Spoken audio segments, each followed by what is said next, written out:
Hi everyone, I'm excited to talk with you. So I want to jump right in before it leaves my memory because I'm recording but I can't look at my phone and I don't have a way to write down anything right now. So I came across this idea of the application of the gospel is very different for every person. And anytime we try to look sideways and think, okay, how is that person living the gospel and how can I center myself in that, is going to place you in a place of justice or justification or judgment. So for example, if you're doing something and you feel like everyone's doing it, especially if there's those that you see that are good, righteous people, they're doing it too. It's just, you're justifying your behavior. If you haven't taken the time to go directly to God and ask Him what you need to do to apply the gospel in your life in that particular way, whatever that may be, if that's how you are praying, how you are going to the temple, how you are to use your time to serve others. It's also a matter of, secondly, judgment. As we then, if we justified ourselves, on the other side of that is the judgment of seeing other people, they're maybe not applying it in the way that you think that they should. So I thought that was a really interesting thought, and especially I found that quote and that whole concept from this girl. Her name is Lexi, and there is this great YouTube story that came out this week. And it was about her and her whole story in relation to her body and how she had to come full circle of understanding herself. It was put on by True Millennial. That's the the YouTube channel, True Millennial. And I think it's probably his sister. So this guy, he's probably about my age. He's really good at editing videos, and he has really felt this need to put on this amazing YouTube channel to help focus on parts of the gospel, talk about some harder topics, but he does it in such a great way of using his talent of editing videos in such a way that's just so beautiful to watch, to have the beautiful music. And he did a video about his mom and his dad and how they live the gospel, and really felt their need of having a family. And he created a beautiful story of them and kind of a cool tribute, and also of his sister named Lexi, I think, and she was a BYU cheerleader, and she had this really beautiful story of her always finding that the world has taught her, as many of us women have, and I talk about this all the time. That's why it spoke to me, and that's why I found it, of course. And even my husband, he's like, there's this video that came out on YouTube, and I saw it, and I thought, Laura's probably watched this. This looks like something Laura would watch. And I go, yep, is this the girl? And I showed him the little video, like thumbnail of her. He's like, yep, that's her. Because it's so good. I don't know where I was going, but oh yeah, with her. So she was that BYU cheerleader and just dancing and doing things through her life that showed she felt like she got value from her for herself with her body, right?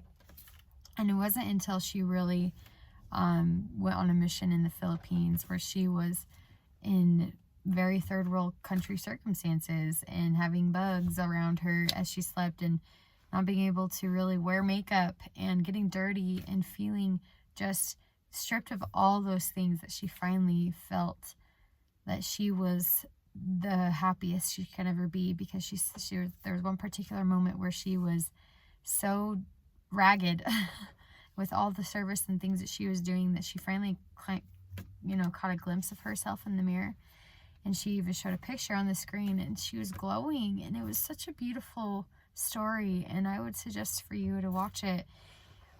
So in True Millennial, he did a little 5-minute video of her her life, kind of her life sketch of things, of what she went through, and kind of more of that video style. But then he also made another video of her and talking about, and she was a recording of her teaching this fireside or class. I don't even know all the details, so I'm just telling you just what I know as a viewer, but it was a very well done and thought through video, and that we've deluded ourselves as women to just be something to look at. And I know it doesn't always seem that way, but sometimes we think that way, or we still always have our mind thinking of, okay, how do I look? And it's just been I think a false tradition. And the way she talked about it was just so beautiful, that she's captured the vision, as I know I have, because I felt connected that way, because I have captured that vision, and she has, that our bodies are to be used in such a other way, and there's so many attacks on the body. Satan doesn't have a body, and so there's so much. I think it'll be so surprising to us when the veil is lifted, all that we will see from the past of how much we have been attacked with our body as women. And as it also just shows that we can't do it with Satan.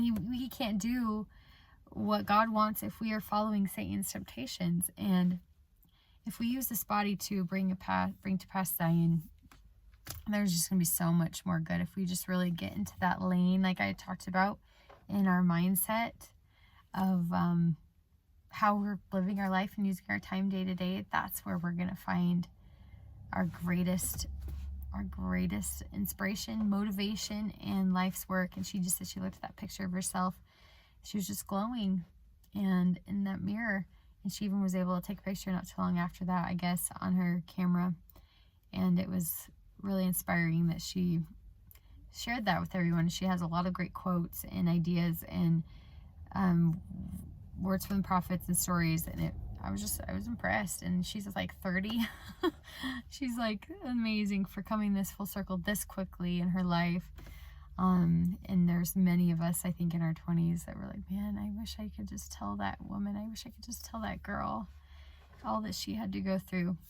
So secondly, I wanted to talk about this concept of conflict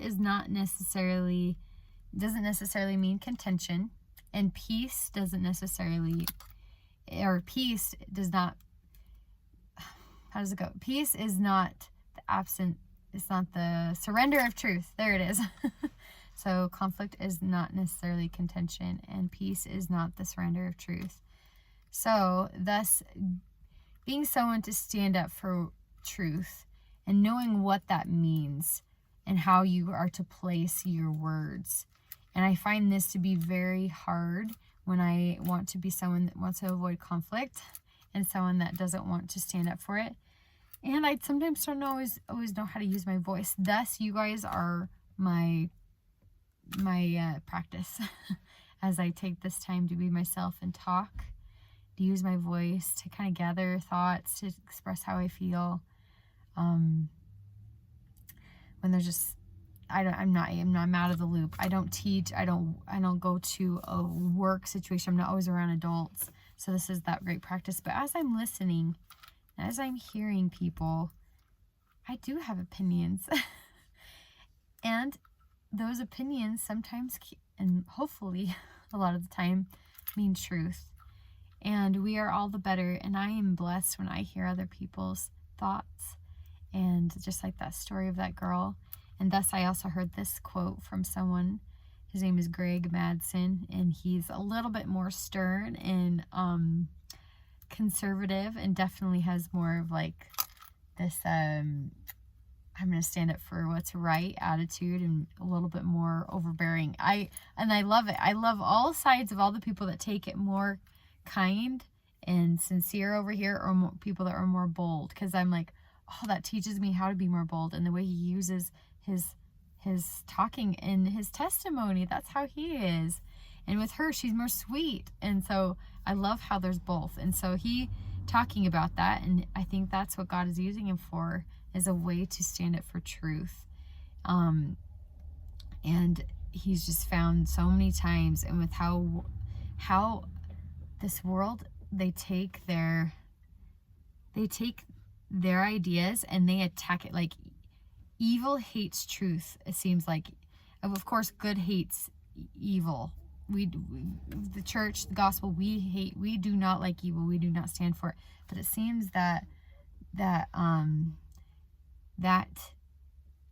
evil attacks it even more, and thus I get so scared to, like I've said before, to stand up and to work on sharing that light, because I know just it'll just blow up. But that's what we need to keep doing, is standing up for that, and that not just always that the peace that's standing, that if you're not saying anything, it's not necessarily peace. You're just, it ends up being a surrender of truth, and that's not what we're going for. So that's kind of what I was thinking. As far as more stories of my own life, as I will share right now, just maybe talking about a little bit about what's going on with me. It's been a really busy couple weeks. I think the last time I talked to you guys, it was like, 2 weeks ago. Since then, we have been focusing on our lawn. I think I talked about that maybe a little bit, but we did a bunch of trenching. Thus my hat is just covered in dust, and we rented this trencher from someone, and we're going around the house and doing all the different trenches to put in some sprinklers, and it's really hard. This ground out in our property is so rock hard. It's just clay. The bottom, Lake Bonneville here in Utah, everywhere here is just, it used to be the bed of a lake. So all that compacting, all the salt, all the minerals and everything that's really going to grow anything is stripped. As I've showed you in my garden, it's just not there. And things can't grow very well. And but before we did that, I guess we did some tilling, and that was really fun. I got to ride on the harrow of a tractor that we rented from someone too. And that was a big long project. We have so many weeds, and we cleared off all those weeds, and I'll have to show you. I guess that's part of what I should do, is I should show you, but I'm not there today, and it just didn't work out to have a video that way. So I'll do more of like a vlog style next time. But I got kind of sunburnt, but it's been a lot of work, and I'm starting to think and realize, I'm looking forward to winter. I never really thought I would say that, but the idea of there's so much work that is to be done in the summer, and I love it and I look forward to it, but I also kind of yearn for those, cold December nights of being able to be reading a book inside the room, or taking long crisp walks in the snow. I look forward to that. As you never think that, if me being an Arizonan, I would never really, think of myself as being someone that wants to do that. But I think that's, I never really thought I'd be in so much of a rhythm of the seasons until I moved here. And we've been maybe acting a little bit more out of anxiety, and I have to keep thinking about that I don't want to be basing my decisions on anxiety. Though there are, and I won't mention, there are other people in my life that are, and that's just what it is. And so I just have to keep being helpful and happy and do my best. Of course, maybe I need to stand up for a little bit of truth and not keep the peace in that way. And not taking it too fast where we're neglecting the children or neglecting my relationship with my husband, things like that. It's just hard. I definitely would love to have a lawn for the winter, because then it keeps any of the just muck out of our home, because the perimeter of our home will always just have muck if we have snow there. And but it just didn't work out quite like we wanted of getting it in, and we really just moved in. So for many people, they'd be like, wow, you guys are moving fast. I guess partly in my brain, and then acting out of that anxiety, I just don't think it'll be as much of an option next year. I just feel like the economy is not going to hold out, and we're not going to be we're going to be a whole different place maybe next year. I could be wrong. I just had that feeling, and I just know at some point we're feeling those labor pains more and more. I just can't believe how much is going on right now, between the strikes going on in the East Coast, Israel being attacked by Iran, There's Hurricane Helen, and or however you say it. They say it's like 100 times worse than Katrina, and we have no idea really how much the supply chain is going to be affected with these strikes, and that there hasn't been a strike like this since 1977 to this. And then of course back then our economy is even more fragile right now. It's just insane to think all these different things happening, but it just makes sense, conferences this weekend, so you just kind of know Satan, and this kind of what happened with Gaza last year. So big things always happen around conference time. Plus, these Jewish holidays, the big things happen around those times, I guess. And I think these are all just things to pay attention. And there's someone else I like to follow on YouTube sometimes. It talks about just paying attention. It's not necessarily you change your whole life, but at least you're paying attention. And it ends up being, and if it's a reminder of you, if it keeps being a reminder to you, then that's what it means for you. Like, you need to pay attention, and the Spirit will tell you what you should do next. And for me, I felt, okay, finish out what you can of this project, and then just do the best you can every day to still put some effort towards your children, towards logistics of life, towards being some service oriented, and some of my own self-care. So that's what's been hard about this past week or so, is I haven't been able to give myself as much self-care as I would like. So partly this is some self-care, being able to be expressive, be able to be creative, and to share my thoughts. I just haven't been able to, as I'm able to be better with my mental health. Actually, exercising is almost a necessity. I have to run. The endorphins, I have to, or do a workout video or ride my bike. Those endorphins help me with keeping my mood happier. I am on the top of my cycle right now. So I do have a lot of happy, hormones going on right now. I just know I'll be a little bit different next week. Just catch me then. I'll probably be a little bit different, but so that's kind of some thoughts there on that. Switching gears to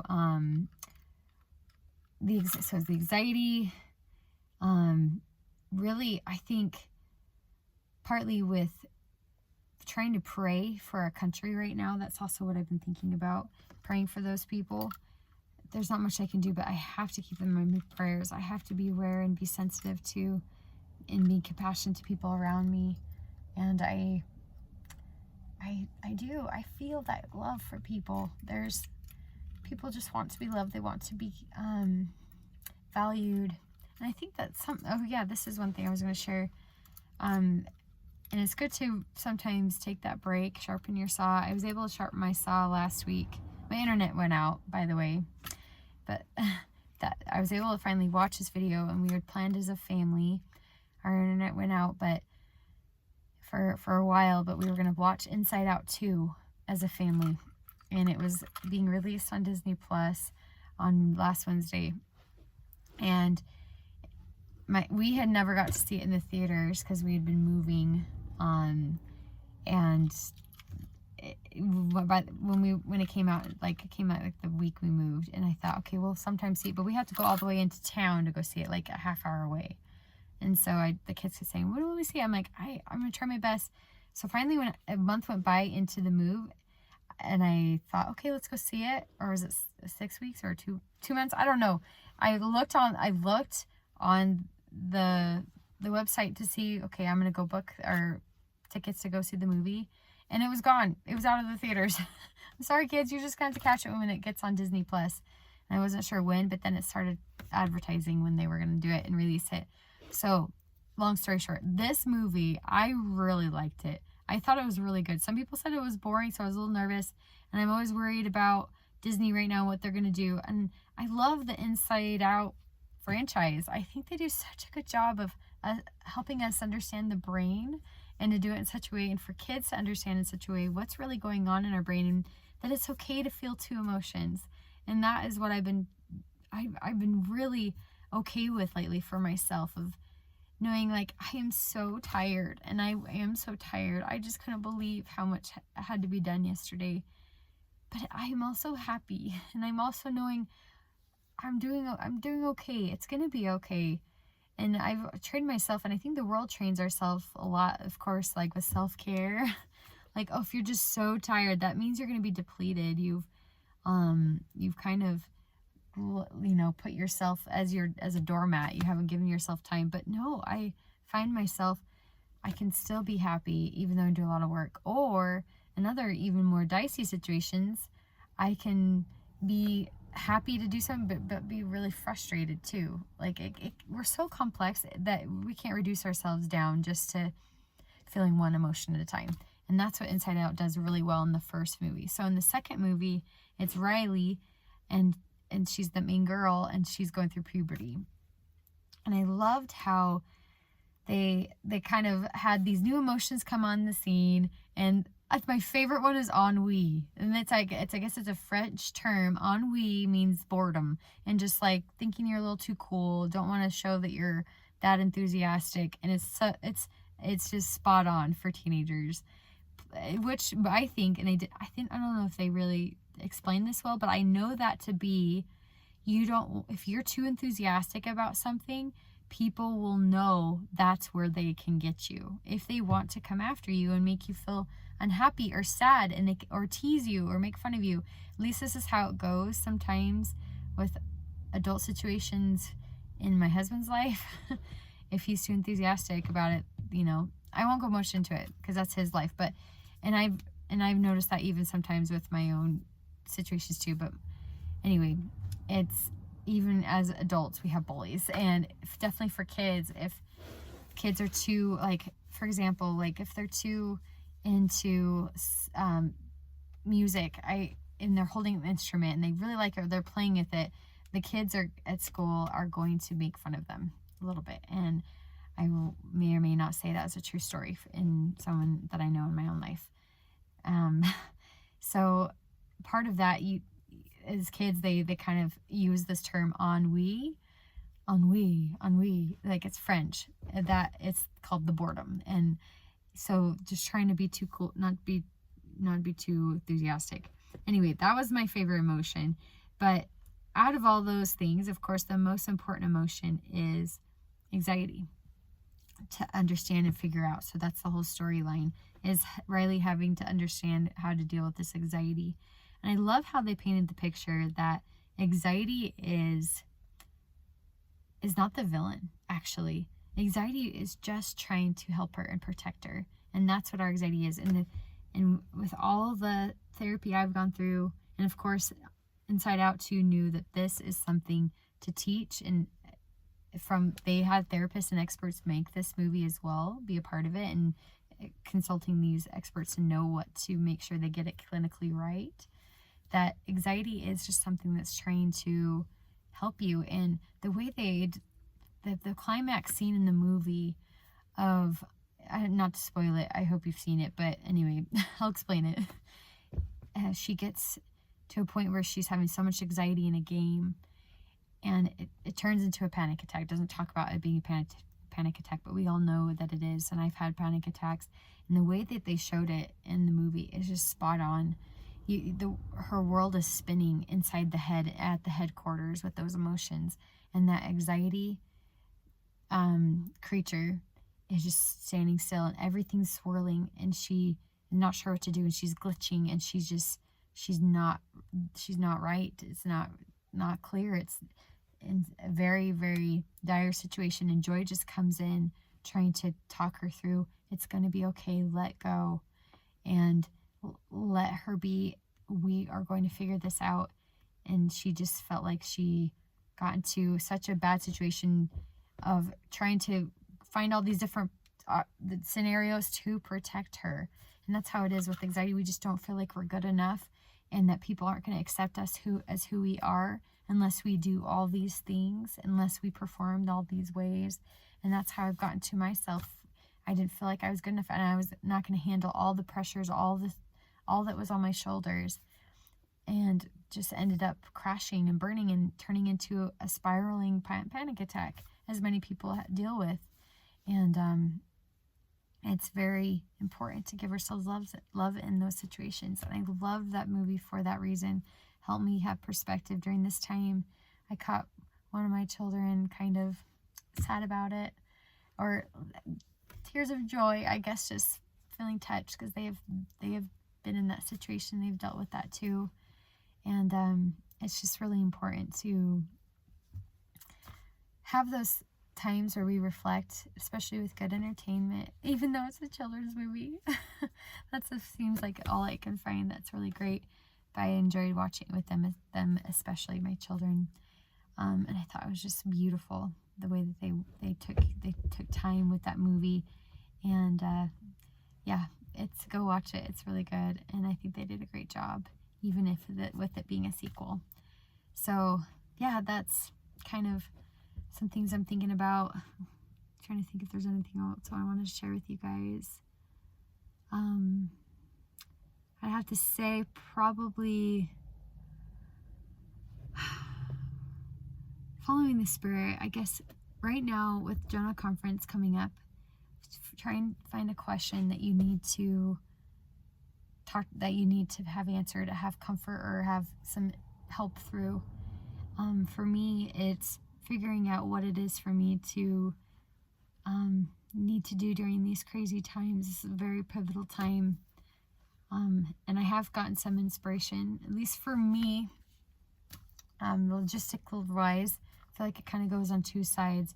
Logistics of being ready for times ahead, and just spiritually what I need to prepare for the times ahead. And that one of them being two things, I guess, being, and I felt the Spirit kind of prompt me and tell me, and I'm wondering if I need to act a little sooner. I just don't have time. I'm thinking this is the time I'm doing my lawn. I don't really have time to go and stockpile things. And that's what the Spirit has told me. Stockpile things that you get at the grocery store, of those items like dish soap. See, I can't even think of it. I know they're there. It's those things I have to buy from the store that are hard, not necessarily food or water or items like that, but yeah, things like that I really probably need. It's mostly sanitation supplies, maybe probably bags and things like that are going to run out soon, that you use every day. That's really important for everyday life. Toothbrushes, I guess, things like that, and toothpastes. Anyway, things like that. I want to create my own little grocery store in the basement, just a little shelf of all those things stockpiled, so I'm not in a panic. I just don't want to. I just know that I'll have at least that much longer until I then need to really start figuring out how I'm gonna trade and barter with neighbors when things don't go as well. And of course, some people might think I'm crazy talk, but it can't last forever, our economy in the way that it is. So, and then secondly, in that logistics area of having fruit trees. And I know a lot of people say, yeah, first thing you should do when you go to a place is plant some fruit trees. It's easier said than done, because I have to make sure I am creating the ground good enough for it. I have to make sure I put some fences, or I'm going to put little fences, like a little ringed fence, almost looks like a tomato cage, around the whole tree itself, the sapling, whatever I buy, because we have deer that will just come and eat it. And so that will come and eat the leaves and then probably kill it. And so I have to make sure I'm ready to have that set up, plus knowing how to plant it right. So I've been doing a lot of research, and especially the Utah State Extension YouTube channel, all the trainings that they put out, and their website, helping me understand, okay, what would it look like for me to put it in a small orchard? How do I go about with that? Because there's also, then I have to figure out, okay, how do they self-pollinate, or do I need to have another tree nearby that's going to pollinate with it? And making sure that I have enough of those trees, and I really think I will just start with one of each kind of tree, like peach, pear, cherry, plum. It would be cool to put in a few nut trees, pear. If I didn't say that, but then I might need to have 2 of the peach or 2 of the cherry. I think think cherry or self-pollinating. I can't remember. It also depends on the breed and or the kind of tree, like what is hardy for our area. It's just there's so many different options, so I got to figure that out. And it did tell me online, and that's always the best of it. It is a website that's specific to my area, which is really helpful, and not always the case for if I watch anything on YouTube. But on the spiritual side of things, I've been thinking about really taking more one-on-one time with family members. And I'm not doing a great job of that because things have been so busy. So I've had to practice some self-compassion that this is a busy time. But yes, try better. And it's the sins of omission. That was another thing I want to talk about, is the sins of omission. I sometimes wonder, okay, am I handling that, or is it something that is not on my radar as it should be? Because we do a good job of figuring out, okay, what are the sins that I'm committing that I need to repent of? But sometimes it's actually what we're not doing, and I think that's a case a lot of times for maybe stronger members of the church, like for you watching, me watching. It's okay, you have a lot going for you. What else can you do to step up? And there's so many people that I see, especially even in this ward, and I'm so impressed all the things that they're doing to help. And we're sometimes not always able to do so, but in these cases I really hope I can step it up. But I have had other people come and help us, so I guess I'm giving them opportunities. And we had oh, I guess I should say another thing that's been hard about it is we got we cut through our sewer line, and that was kind of difficult to have that happen. And I was feeling kind of sad, like, oh wow, that just happened and now I have to pay for it. But the Elders Quorum president guy, he's just this big rough and tough dude that does excavations. Like that's the whole presidency, is actually more of those kinds of guys. He came over and he fixed it. And I thought it was going to be harder. I guess he said, no, it's actually not as hard, but it just kind of depends. And he just took care of it. And I'm like, and I think my husband paid him, but he kept telling me, because I talked to him and then my husband was going to come and talk to him some more and figure out what they were doing. But he's like, no, just help me when I need help. And isn't that how it should be, right? Just helping each other out when someone else needs help. And sometimes I don't always feel like I can do that, but that's part of me and my relationship with God, him helping me and understanding what I can do. I can do things. I can do hard things. I can keep going, even when I feel depleted. And especially as the times come along, when things get harder, we're going to find ourselves in pretty tough situations. And we're going to be lacking. We're going to feel so depleted, but we're going to see the miracles of God happen right before our eyes, and they are happening now. And I had to remember these things are happening right now, and that's what I took a walk yesterday a little bit, and I had that feeling. I pray for these things in the ways for God to help me, strengthen me, give me some boost to get through what I need to, and then I do get through them. But do I remember, just as one of the lepers that was healed, do I go back and remember and say thank you to God for what he has blessed me with and given me the strength to do? So I hope you guys will find that in your life, those ways that he already has answered your prayers and is strengthening you. And to find a question for General Conference this week. Also trying to stand for truth and what that looks like for you. And to realize what our bodies are for. Not get too caught up, and also to just be noticing what's going on right now, and how to just pace yourself, not let it get to you, but it's just to notice, to pay attention. So, all right, thanks for listening. You guys have a great day.